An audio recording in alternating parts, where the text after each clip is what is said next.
This channel does not promote any violent, harmful, or illegal activities. All content provided by this channel is meant for an educational purpose only.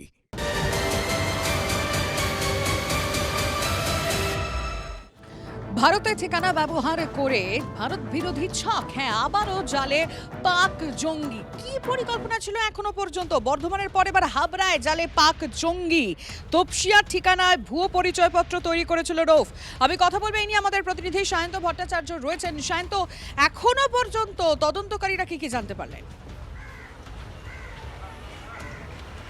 দেখো, এই ওয়াহাব আলম ওরফে রানার যাকে গ্রেপ্তার করা হয়েছে, সে মূলত নেপালের বর্ডার ব্যবহার করা হয়েছিল এবং নেপালের বর্ডার কতটা চিন্তার কারণ হয়ে উঠছে তা কিন্তু বারবার এই ধরনের অনুপ্রবেশ দেখেই প্রমাণিত। এবং এসএসবির কাছে কিন্তু এটা অন্যতম অ্যালার্মিং ইস্যু হয়ে উঠছে, কারণ এসএসবি অর্থাৎ সশস্ত্র সীমা বল দায়িত্ব রয়েছে এই নেপাল বর্ডারের। এবং তোমাকে আমি আরেকটা ছবি দেখাবো। আমরা ঠিক যেখানে দাঁড়িয়ে আছি এখানে কিন্তু ওয়াহাব আলম ওরফে রানা রৌফ তিনি থাকতেন বলে তিনি তার বয়ানে দাবি করেছেন। 5C তপসিয়া সেকেন্ড লেন এই সেই জায়গা যেখানে তিনি সেই ওই জঙ্গি সেখানে বসবাস করতো। এবং এখানকার বাসিন্দার বক্তব্য, যদিও এই ওয়াহাব আলম বলে তারা কাউকে চিনতে পারছে না, তবে এখানে একজন থাকতো, সে অনেকদিন আগে চলে গিয়েছে। এবার সেই ব্যক্তি এই ওয়াহাব আলম কিনা সেটাই মূলত এখন দেখার। অর্থাৎ এই তপসিয়া সেকেন্ড লেন সে এখানে সে থাকতে শুরু করলো। আজিজ, ওর সঙ্গে যে ছেলেটা অ্যারেস্ট হয়েছে আজিজ, সেও এই তপসিয়ায় থাকতো। অর্থাৎ কোথাও না কোথাও এই এলাকায় এসে সে থাকতে শুরু করে, কারণ তার কাছে এটা পরিষ্কার ছিল যে এখানে কেউ তল্লাশিতে আসবে না। এই বিষয়টি নিয়ে কিন্তু চিন্তা এবং প্রশ্ন দুটোই তৈরি হয়েছে, যে যেভাবে তারা ভুয়ো আধার কার্ড ভুয়ো ভোটার কার্ড তৈরি করেছে এবং এভাবে এই অ্যাড্রেসে থাকতে শুরু করলো। তপসিয়া সেকেন্ড লেনের এটি যে গলিতে আমরা রয়েছে এটা অনেকটাই ভেতরে, সেখানে সে থাকতে শুরু করলো বলে দাবি করা হয়েছে। এবং এই অবস্থায় দাঁড়িয়ে সেই চিন্তা কিন্তু বারবার উঠছে বা সেই প্রশ্ন বারবার উঠছে যে এই ধরনের ভুয়ো অ্যাড্রেস বা ভুয়ো তথ্য তৈরি করে কোথায় কোথায় কারা কারা লুকিয়ে রয়েছে। দেখো, এই মাত্র নথিপত্র যেটা পাওয়া গিয়েছে তাতে কিন্তু ভারতীয় সেনার এস্টাবলিশমেন্টগুলোর ম্যাপ তথ্য, একই সঙ্গে ভারতীয় রেল যেখানে প্রতি মাসে কয়েক লক্ষ যাত্রী যাতায়াত করে সেই রেলের সম্পর্কে যাবতীয় তথ্য, এই বিষয়গুলো কিন্তু এই তার কাছে উদ্ধার হয়েছে। অর্থাৎ তার পরিকল্পনা কিন্তু কোনো বড় কিছু ছিল, হয় 15 আগস্টের আগে, যেহেতু দুদিন পর 15 আগস্ট, অথবা আগামী কয়েক মাস পরে হচ্ছে উৎসবের মরশুম, সেটা গোটা দেশ জুড়েই। এবং এই অবস্থায় দাঁড়িয়ে সে কি কোনো বড়সড় পরিকল্পনা করছিল, এটাই কিন্তু এখন মূলত খতিয়ে দেখছেন বেঙ্গল এসটিএফ এর তদন্তকারীরা। একেবারে তুমি নজর রাখো সায়ন্ত। আমরা এসেছি 2.5-3 মাস হলো। এর আগে 15টা বছর তো মমতা ব্যানার্জি সরকার ছিল। আজকে তারা যা করে গেছে, আজকে টিএমসির নেতারা পিএফআই এর মানে মঞ্চ শেয়ার করেছে, which is a banned organization. আজকে জায়গায় জায়গায় টেররিস্ট আর রোহিঙ্গা বাংলাদেশি ইনলিগাল ইনফিল্ট্রেটার্সদের আধার কার্ড ভোটার কার্ড বানিয়ে তাদেরকে ভোট দেওয়ার সুযোগ করে দেওয়া হয়েছে। সুতরাং এটা যা করেছে সেটা পরিষ্কার করতে সময় লাগবে। আমি আপনাদের মাধ্যমে সাধারণ মানুষকে বলতে চাই, যেখানেই কিছু সন্দেহজনক ব্যক্তিকে দেখবেন বা সন্দেহজনক মুভমেন্ট, এটা কিন্তু আমাদের সিক্স সেন্স, আমরা কিন্তু ধরতে পারি যে এই লোকটা কিন্তু হঠাৎ করে দেখা যাচ্ছে আমাদের পাড়ায়। ইমিডিয়েটলি আমাদেরকে খবর দিন, কারণ ভাববেন না যে এই একটা দুটো যে ধরা পড়ছে তাতেই সব ক্লিন হয়ে গেল। সব বসে আছে স্লিপার সেল চারিদিকে। সুতরাং আমাদেরকে কিন্তু সতর্ক হতে হবে। We have to take the role of responsible citizen. Habra থেকে বেঙ্গল এসটিএফ এর জালে ধরা পড়েছে এই পাক জঙ্গি। একটু পরেই তাকে আদালতে পেশ করা হবে। আদালত চত্বর থেকে আমাদের সঙ্গে রয়েছেন আমাদের সহকর্মী দীপঙ্কর।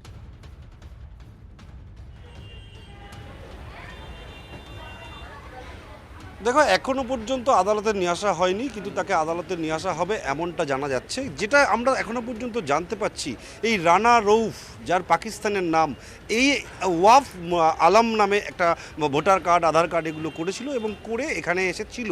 আমরা যতটুকু জানতে পাচ্ছি নেপাল সীমান্ত ব্যবহার করা হয়েছে, নেপাল সীমান্ত ব্যবহার করে এই দেশে ঢুকেছে এবং তারপর সে হাবড়াকে চয়েস করেছিল। হাবড়াতে বেশ কিছু মাস ধরে ছিল, মানে কত মাস ধরে ছিল সেটা এখনো পর্যন্ত পরিষ্কার নয়, কিন্তু বেশ কিছু মাস ধরে ছিল। কারণ একটা বিষয় কিন্তু একটা স্পষ্ট, হাবড়া থেকে বনগাঁ সীমান্ত অর্থাৎ পেট্রাপোল সীমান্ত আবার গোজাডাঙ্গা সীমান্ত দুটোই খুব কাছাকাছি। বাংলাদেশ থেকে আরও কী কী কানেকশন আছে সেগুলো পুলিশ খতিয়ে দেখছে।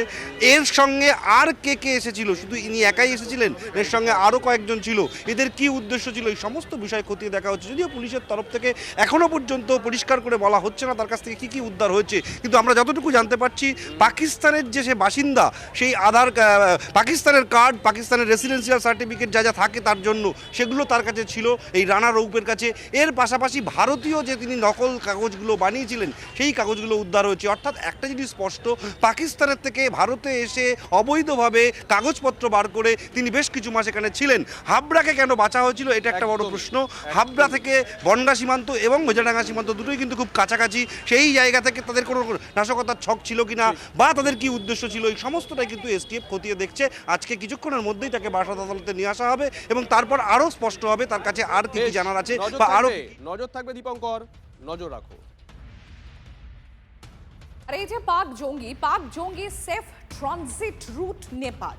স্বাধীনতা দিবসের আগে ফের নজরে শিলিগুড়ি করিডোরে নিরাপত্তা। গোয়েন্দা সূত্রে খবর, পাকিস্তান থেকে নেপাল হয়ে পশ্চিমবঙ্গে আসে এই জঙ্গি রানা রফ। তারপর কলকাতায় এসে তপসিয়ার ঠিকানায় ভুয়ো পরিচয়পত্র তৈরি করেছিল রফ। সায়ন্ত রয়েছেন আমাদের সঙ্গে, আমি আরও একবার সায়ন্তর কাছে চলে যাব।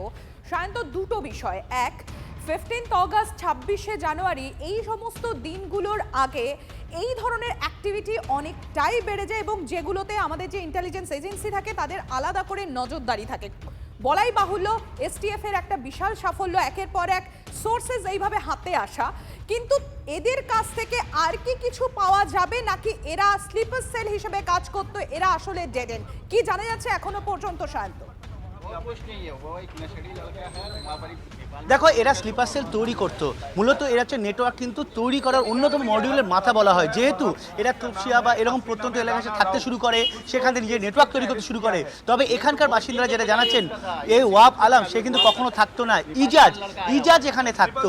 ইজাজের সঙ্গে নেপালে যখন ও চপ্পল অর্থাৎ চটিতরি কারখানা সেখানে কাজ করতো, চটিতরে কাজ করতো, সেখানে তার আলাপ হয় এবং সেখান থেকে আজিজের সঙ্গে ওয়াবের পরিচয়। ওয়াবের নাম ওয়াব, আজিজের এখানে যেহেতু অ্যাড্রেস ছিল তখন আজিজের নামে এই ভোটার কার্ড আধার কার্ড তৈরি করে নেয়। অর্থাৎ সিকিউরিটি কনসার্ন তো রয়েছে, একই সঙ্গে এই ধরনের সমস্যাগুলো বারো উঠে আসছে। আজিজের দাদা রয়েছে, আজিজ কথা আচ্ছা আজিজ তো নেপালি কি ওর সঙ্গে আলাপ হয়েছিল? নেপালে কতদিন কাজ করছিল আজিজ? নেপালে কতদিন কাজ করছিল इजाज अच्छा खासा दिन हुआ काम किया। অনেক দূর। हाँ अच्छा काम किया, शादी करके वहीं का काम किया। ওই নেপালেই কি ওর সঙ্গে আলাপ, মানে ওয়াবের সঙ্গে কি নেপালেই আলাপ হয়েছে ইজাজের? वो आप नेपाली लड़की से शादी किया था। না, ওয়াবের সঙ্গে আলাপ কোথায়, এই যে আলাপ কোথায় হয়েছিল? नेपाली थी। নেপালি আলাপ হয়েছে, ইজাজ ওখানে কাজ করতো তখনই আলাপ হয়েছিল। और कितना टाइम से यहाँ पे वहाँ तकरीबन कितना टाइम यहाँ पर रुका? यहाँ जब एक एशआर का काम कराने के लिए वो समझिए पूरा जब तक कागज का रेडी नहीं हुआ तब तक रुका इसराइल था। का काम মানে क्या हुआ? এসআর का नाम उसको बुलाया था, बुलाया के उसका कागज सही कराया वो किसका? वो आपका।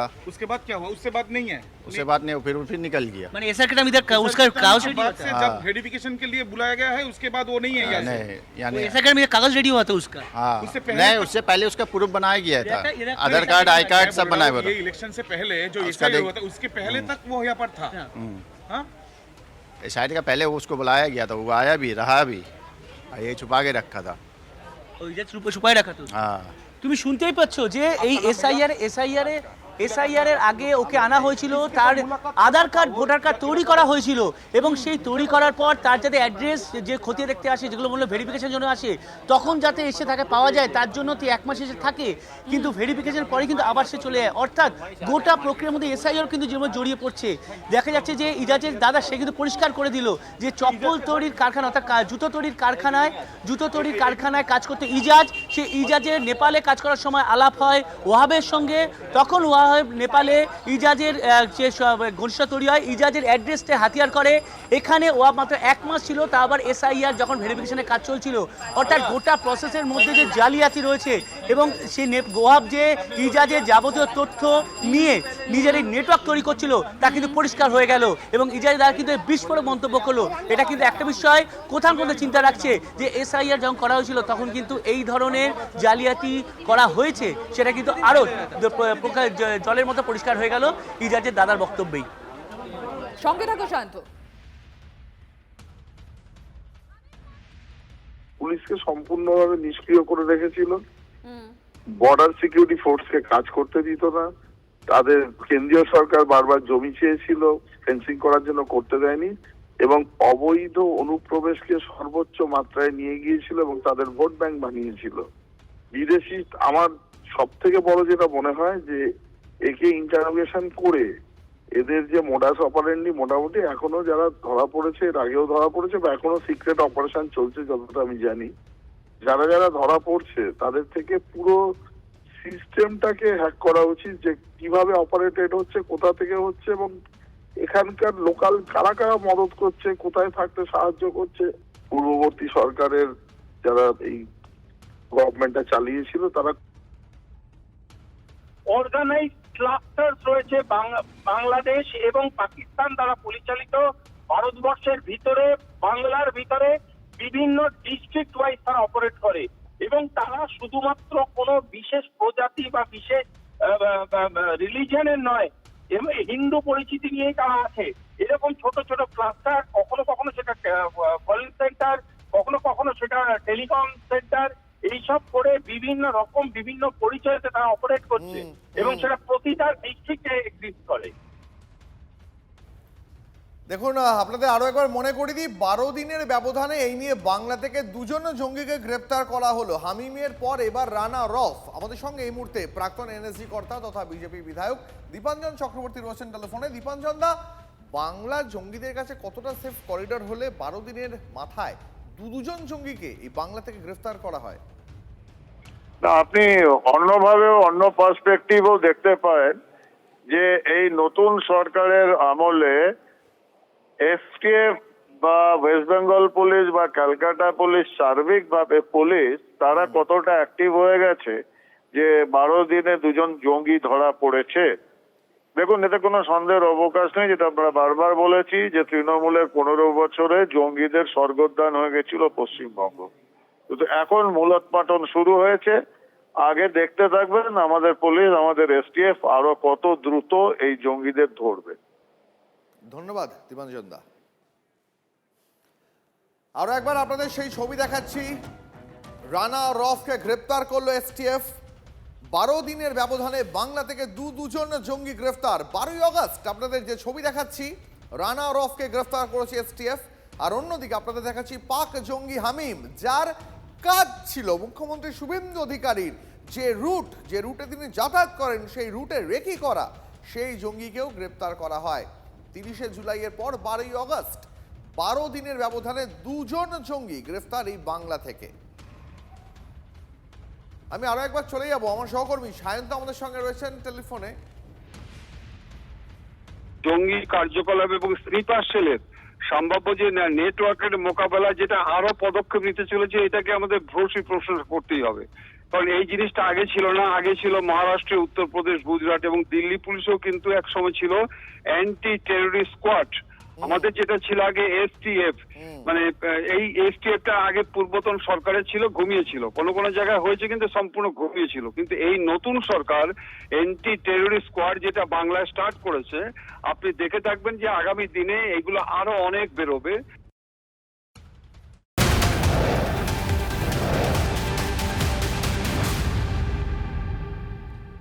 পাক জঙ্গিকে সাহায্যের অভিযোগে জালে আরো একজন, জালে তপসিয়ার বাসিন্দা মোহাম্মদ ইজাজ। এই ইজাজ কে? এ কি তপসিয়াতেই থাকতো? কি কাজ করত? কিভাবে সাহায্য করেছিল? এর ঠিকানা কিভাবেই বা ওই জঙ্গি ব্যবহার করলো?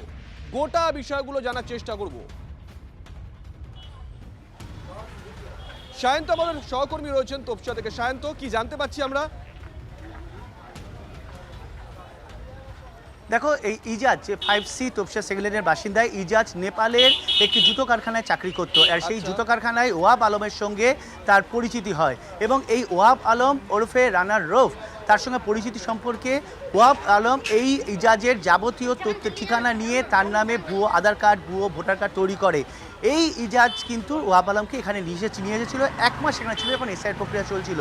ইজাজ জুতো কারখানায় কাজ করতো, সেখানে তাদের মধ্যে বন্ধুত্ব তৈরি হয়। এখানে এসআইয়ের প্রক্রিয়া যখন চলছে তখন 1 মাসের জন্য চলে আসে। আমি আমার দেবব্রতকে বলো দেখানোর জন্য এই সেই 5C তপসিয়া সেকেন্ড লেনের বাড়ি যেখানে ইজাজ থাকতো এবং এখানে 1 মাস কিন্তু সে থেকেছিল। ইজাজ তার যাবতীয় যে ঠিকানা, বাড়ির ঠিকানা নিয়ে তাকে আধার কার্ড তৈরি করতে সাহায্য করে, ভোটার কার্ড তৈরি করতে সাহায্য করে এবং যাবতীয় কাজে সাহায্য করেছিল বলে এসটিএফের তরফে জানা গিয়েছে। এবং এই ইজাজের যে দাদা, সেও কিন্তু দাবি করলো যে দীর্ঘদিন ধরে ইজাজ এবং ওয়াহাবের মধ্যে বন্ধুত্বের সম্পর্ক।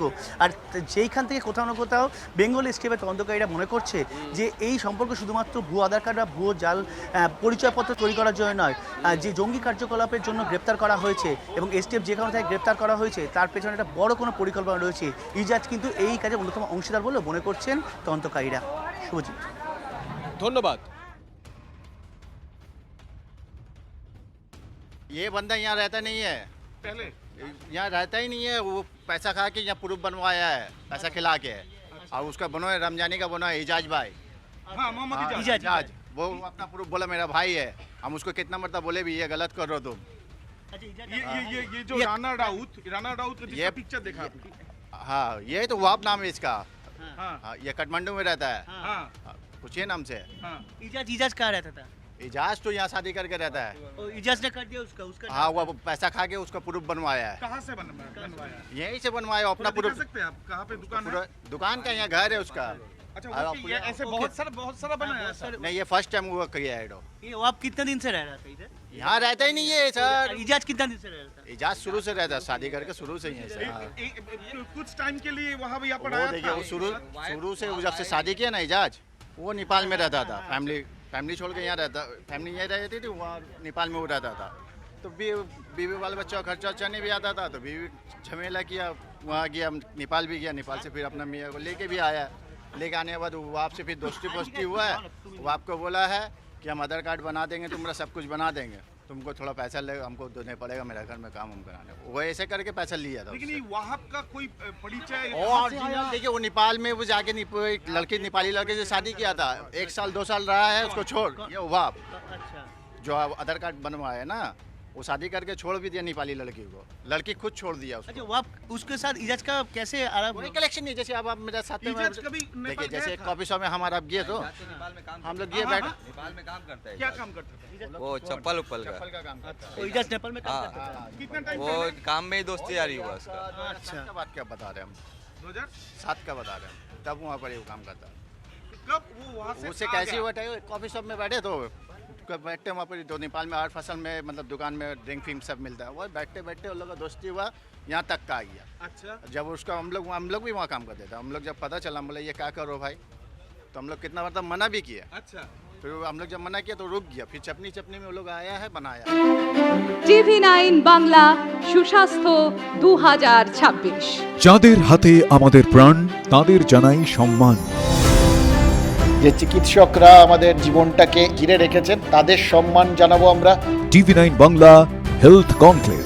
পুরস্কার যেগুলো দিচ্ছেন তার জন্য চিকিৎসকরা উদ্বুদ্ধ হয়। স্বাস্থ্য পরিষেবায় সেরার সম্মান। দেখুন TV9 বাংলা সুস্বাস্থ্য, শনিবার বিকেল 5টা বেজে 25 মিনিটে TV9 বাংলায়। TV9 বাংলা, না দেখলেই নয়।